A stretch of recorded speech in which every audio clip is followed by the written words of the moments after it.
What's going on today, guys? Welcome back to another episode of Tutorial Tuesday.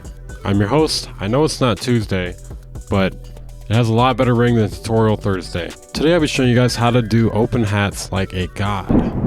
This won't just apply for trap genres, pretty much anything modern that's sort of based on trap though, this will apply for. This includes funk, drill, hyperpop, pretty much anything that uses trap drums. This is something you can apply. Okay, so I'll be teaching you how to do this in Ableton. You can do this in any sort of DAW though. The first thing we're gonna do here is bring out a drum rack, and we're gonna need a bunch of open hat samples. Now you may want to get these from Reddit. You know, maybe you already have open hat samples. I would hope you at least have some. You know, maybe go to Reddit/r drum kits or whatever. I don't know. I'm not trying to tell you what to do. Or go to weaverbeats.com/kits. Again, not trying to tell you what to do. You got all your open hat sounds. Put a bunch of them all into this drum rack. Now I'm talking a lot. Pretty much as many as you can fit. The more, the better, basically. Because we're gonna need a lot of variation here. Okay, now we have a bunch of open hats in here. Step number 1. We're going to click this button here. Step number 2, we're going to click I/O.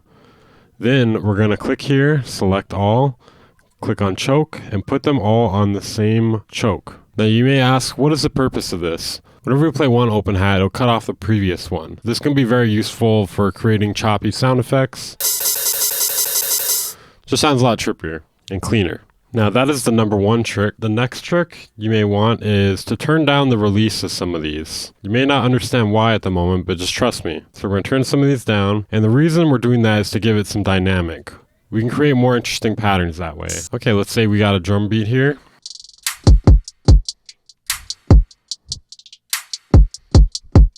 It's lacking open hats though. So we're going to use this little kit we made here. One way to do it is to record it in little by little.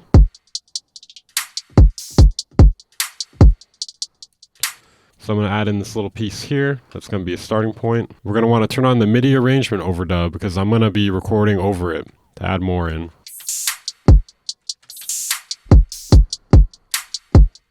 At the end there, I found something kind of nice. So I'm going to use that, I think. So I'm going to copy paste this part. I'm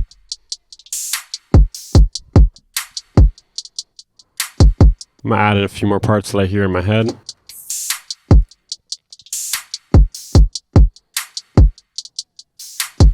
You could also do these tricks with rides and crashes as well. Now let's say we wanted to add a little bit more to it. Like let's say we wanted to add a little more of a choppy thing to it. We could do what I was saying earlier, but it's also not a bad idea in my opinion to work with audio sometimes. So let's say we want to bring this one in as audio, we can do that.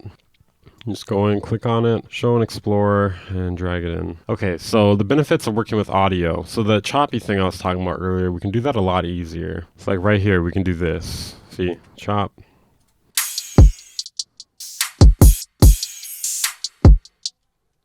Or we could do it more like this.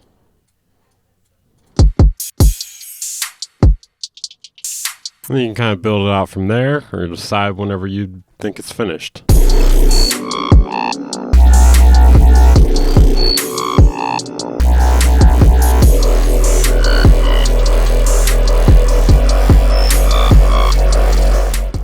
That's it for tutorial Tuesday. Not Thursday. What do you guys think of this tip? Was this useful? Did this help you level up your trap open hats, drill open hats, footwork open hats, whatever genre you want to use? Something with these sort of open hats though. Was it helpful? Let me know down in the comments. Make sure to check out my Discord, Patreon, Twitter, Twitch, bloom-audio.com for great mixing and mastering service. And those because I am them. Use code Weaver for 20% off. Hey you, consider joining my Patreon. It's a great way to support the channel while getting lessons, mastering, exclusive content, early content, exclusive presets, racks, and more. Click the link in the description to check it out.